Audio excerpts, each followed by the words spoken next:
Hi guys, James at Rampant Lion Reviews again for you today with another beer review. For this one we are going to head up to the Highlands here in Scotland and we're going to revisit a brewery that I've reviewed a good number of things from before, and they were quite famous actually for being Scotland's first purely organic brewery, and they've been getting a little bit more adventurous recently with their beers. So for this one we are going to go to the Black Isle. We're going to the southern part of it today, to the older of the two breweries, who are of course named the Black Isle Brewing Company. The other brewery up in the northern part is Cromarty Brewing Company. But for this review we're having a look at one of their canned beers. This one is the Springboard, a double IPA coming in at 8% ABV, and hopefully this is another nice beer. The last beer that I reviewed from these guys was I think one of the first ones actually that they released in a can, and it was a hazy IPA, and it turned out very nicely actually, and it's quite cool to see a brewery that were, I guess it's fair to say that these guys were more of a traditional kind of brewery. It's quite cool to see them experimenting a little bit more these days with the more American styles of beer. So really looking forward to trying this one, and as always I hope you guys enjoy my take on this beer. Definitely a brewery that you want to check out if you're interested in Scottish craft beer. So anyway, as is usual with my reviews then, I'll tell you a little bit about the brewery before we taste the beer. If you want to get straight to the tasting, just fast forward. All the usual links are in the description below. That's the brewery website, the link to my other reviews that I've done from Black Isle Brewery before. No doubt I will add some more in the fairly near future. There's all the usual social media. If you want to see more beer reviews, do please consider subscribing to the channel. The whole channel has a geography based tagging system, so you can go into the home page and search for beer based on country, city, state, county, prefecture, whatever it is you're interested in. Do check out the playlists of beers from different countries. There is one there for all the Scottish beers that I've reviewed for you. That's being added to whenever I get the opportunity, and as always please do get in touch and let me know some of the other beers and breweries that you guys would like to see me review. It's always great to hear from you guys that are watching the videos, and the support that you show the channel is hugely appreciated. So anyway, to tell you a little bit about Black Isle Brewery then, on to my brewery notes. So the Black Isle Brewery was founded back in 1998 when David Galwin converted a group of farm buildings at Munlochy into a little microbrewery. So the farm itself is called the Allen Grange, and apparently the land of this farm was described as being of superior quality for the brewer and distiller in a statistical account that was made by Sir Roderick Mackenzie back in 1790. There was a hell of a lot of grains, whisky grains and things like that produced for malting on the Black Isle. That's what that region was really quite famous for actually. But the name Allen Grange apparently also translates from Gaelic into English as a fertile field of corn. But David has apparently worked in this region of Scotland for over 20 years, and he's firmly committed to its preservation. And his idea behind founding the brewery was that he basically wanted to be able to offer local beers and locally made beers to local restaurants and bars and things like this. They thought it was really cool that they could actually serve a locally produced beer. But for the first 11 years the brewery were operating a very small 5-barrel brewing plant, but in the winter of 2008 they began installing a new 30-barrel plant in the new buildings that had been built on the farm. The construction work took them around 18 months, and it increased the conditioning capacity to 210 barrels of beer at any one time, and they can brew 5,000 litres per brew at the moment, so that's 10,000 litres a day by and large that they can brew. So they have increased their capacity quite a bit, and I've got a feeling that conditioning capacity figure that I've just given you may well be inaccurate. Breweries are very often buying new tanks and things to increase their fermentation capacities. But they also have a new well on the farm which is they can use to source their own water, and they also have 120 acres of land which they use to grow their own barley as well. So you will get some of these beers having very unique malts in them, and that's quite cool again because of the heritage that the Black Isle has. But they've also got a cow called Molly who gives them milk, and she eats the malt, the spent malt from the brewery as well, so she must have quite a nice life up there.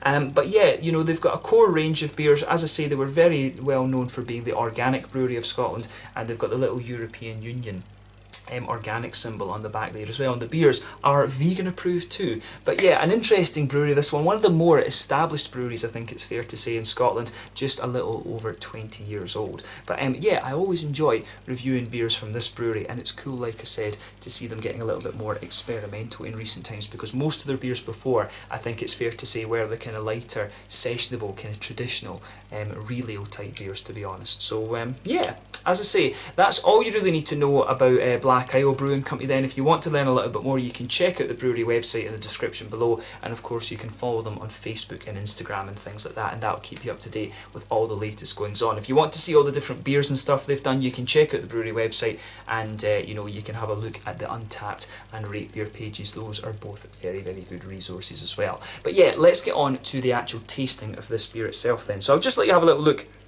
at the artwork of this one before we open it up.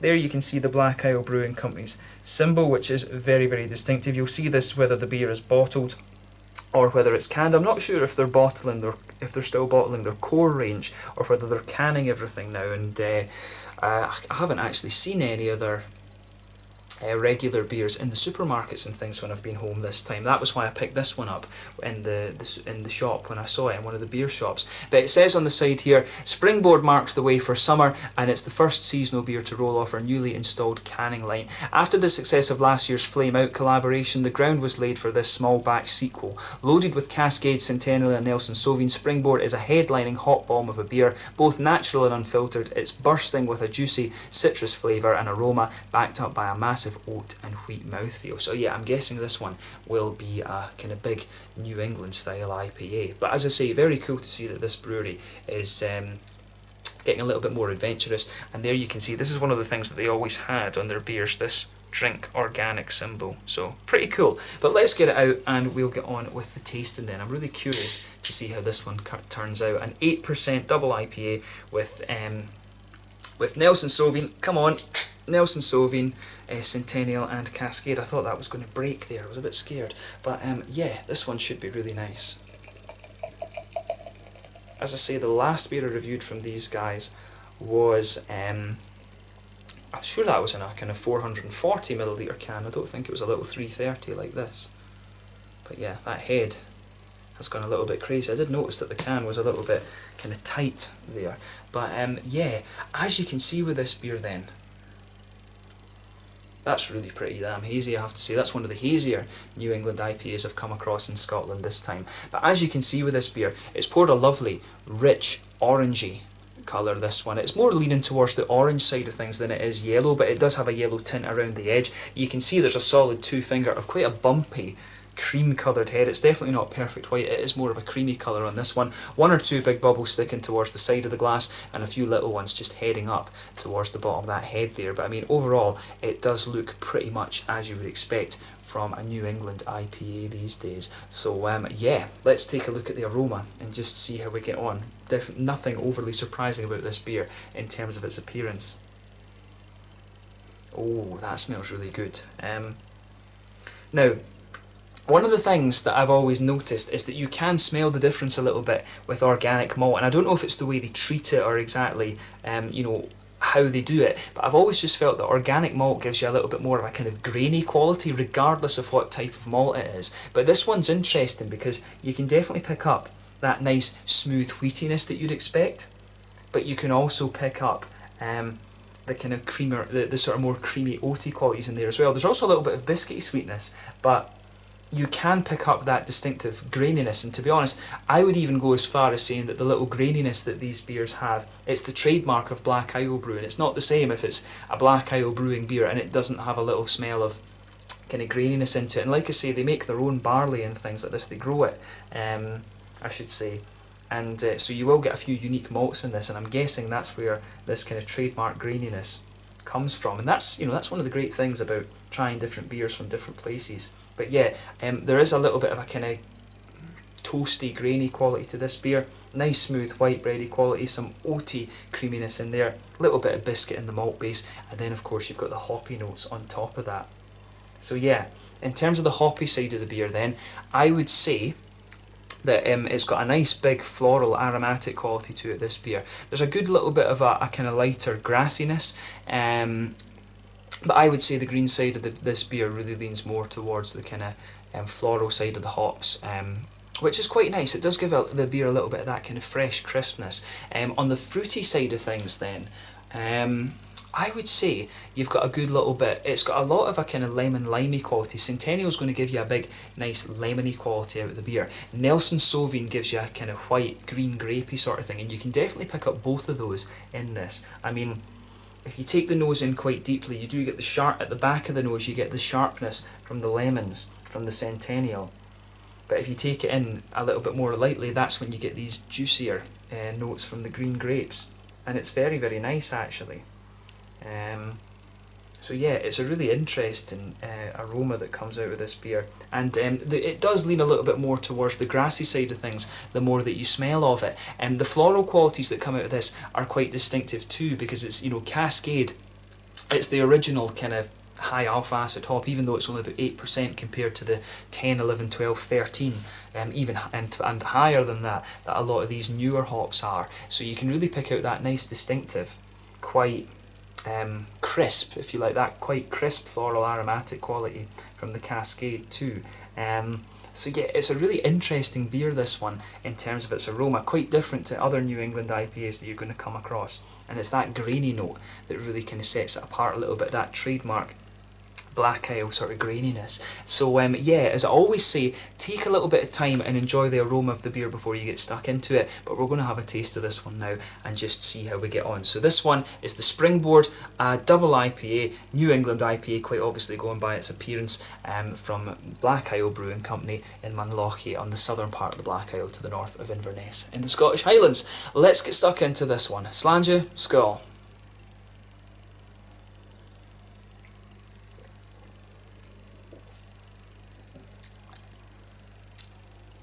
Yeah, right. I'm going to say big well done to Black Isle Brewing on this one. You know, it's interesting because I never thought I would see these kind of beers from Black Isle Brewing, and you know, it's one of these things. You know, they were a brewery that were very well established. They had their organic brand. They had all these kind of classic beers going out there. It really is very nice. I've repeated it a few times, but it really is very nice to see an established brewery just trying something a little bit different, and they're doing it really bloody well, I have to say. So, you know, if you see any of these canned beers from Black Isle Brewery, have a go at them, because these are really pretty good, I have to say.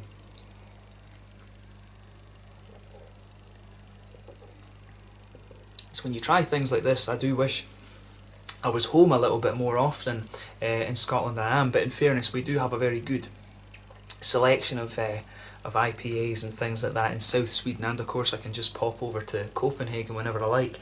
But this is a really, really good New England IPA. This one, it's got a lovely big bite to it, this beer. So let's just try and break that down for you a little bit then. So straight away with this beer, you're going to feel that nice kind of smooth wheaty quality. That just blankets the middle of your tongue.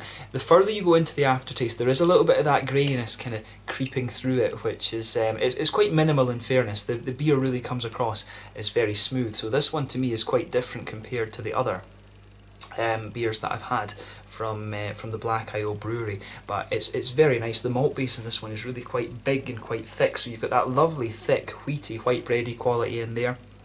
On top of that, you can really get the creaminess from the oats, and it's interesting because usually when you've got so much wheat in the beer, you get a little bit of pungency from the malt base. It really pushes its way out with this almost kind of spicy, citrusy quality, but it's just nice how it all goes together.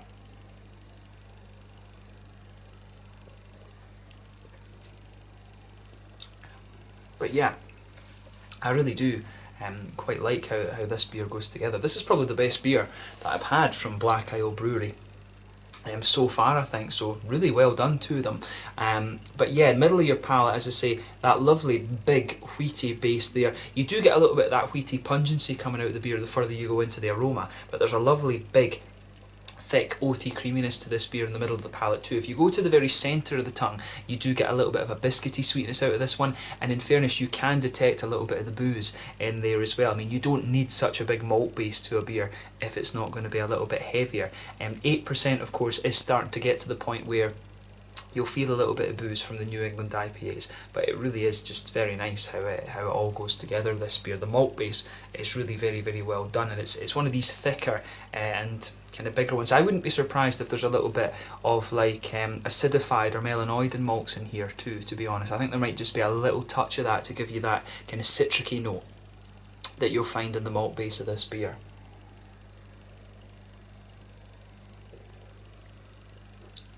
Yeah, I think there is a little bit of that in there, but that's a good little addition. But mainly the malt base is very smooth and quite thick in this one, and I really like that about this beer. In terms of the hoppy side of the beer then, back corners of the palate, there's a little touch of earthiness there, and that'll be the Cascade giving you that. As you come further forward along the sides of the tongue, you start to get a nice floral aromaticity out of the beer. It is a little bit spicy, to be honest with you, but that'll be, it's not really Nelson Sauvin that. I would suspect it's more the Centennial that's giving you that. I've always found the Nelson Sauvin it's quite a smooth hop in terms of its floral qualities, but at the same time, the further you go into the aftertaste, you do get that quite bright floral quality that you'd associate with Cascade. I would suspect with this beer that Cascade is probably the bittering hop, the base hop, and the other two have been added a little bit later in the brew, where they are going to give you a bit of flavour, but at the same time, they're going to mainly give you aromas and things like that. They're not really going to contribute to the bitterness. I shouldn't say that they will give you flavour wherever you add them, pardon me, but it's more they don't contribute to the bitterness. If you really get gas from this beer, they don't contribute to the bitterness if you add them in later on in the brew. But I like how this stuff goes together in this beer. It really is very good. Round the very front curve of the tongue, the beer is a little bit lighter and grassy, but some of that floral quality just spreads around there a little bit too. But yeah, on the fruity side of things then, as I always say, behind the front curve of the palate, you get that little oily bubble where those juicy, fruity esters start to push their way out of the beer. And for me, this one's got quite a lot going on. It really starts off, if you go to the back of that oily bubble, you get the kind of grapefruity notes that you would expect of the Cascade. But then as you come further forward, that sort of fades away, and it gradually moves more towards this sort of lemony, citrusy quality, and that's the Centennial that's really giving you that. The Centennial is a big sort of lemon sherbety type hop, and the further you go into the aftertaste, you can feel the sort of grapey, the green-white grapey gooseberry notes from the Nelson Sauvin pushing their way out as well. So, I mean, this is one of these beers where it's definitely not the most complex New England IPA that you're going to come across, but it's just really quite well crafted, to be honest with you, and that's one of the things that really makes it stand out. It's a big boozy beast of a New England IPA, but I think it's really very, very well done. So massive thumbs up to Black Isle Brewing for this one. I have to admit, I'd never thought, if you'd asked me 2 or 3 years ago if Black Isle Brewery would do a New England IPA, I would have said no. I would have thought, right, no, never in a million years will you see that. But not only have they started doing them, they're doing them pretty bloody well as well. So I need to keep an eye out for more of these experimental Black Isle beers when I'm home. I really like this one, so if you get the chance to try it, have a go at it and just see what you think. They've done an awesome job of this. In terms of the mouthfeel then, I would describe this beer as being...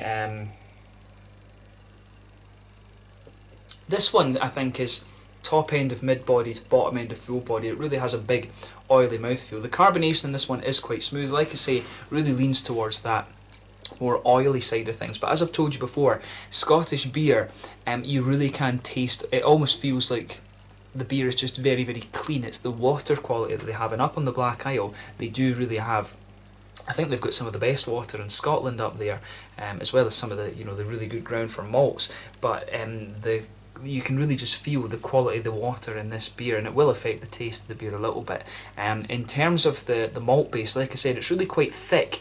It's got a good bit of creamy quality to it, but at the same time there is a little bit of crispness to this one. I do suspect there's a little bit of melanoidin, or maybe citricy, acidified malts rather, in this beer that give you those kind of citricy flavours. On the hoppy side of things, it's got a lovely balance between the juicy fruits and the sort of floral aromaticity. I think this beer is probably, I want to say it's about 40 IBUs.